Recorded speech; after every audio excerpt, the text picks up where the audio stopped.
જો તમે પેટ્રોલ કે ડીઝલના વાહનો ચલાવો છો તો તમને ઈંધણના ભાવ વિશે ચિંતા થઈ શકે.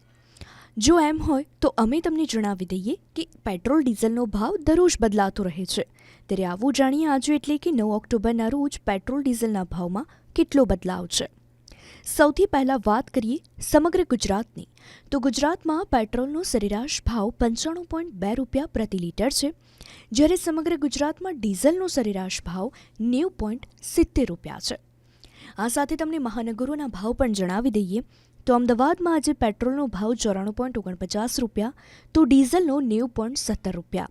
આ સાથે સુરતમાં પેટ્રોલનો ભાવ 94.49 અને ડીઝલનો 90.18 રૂપિયા, જ્યારે રાજકોટમાં પેટ્રોલનો સરેરાશ ભાવ 94.35 અને ડીઝલનો 90.4 રૂપિયા અને વડોદરામાં પેટ્રોલનો ભાવ 94.15 તો ડીઝલનો સરેરાશ 89.82 રૂપિયા પ્રતિ લીટર છે.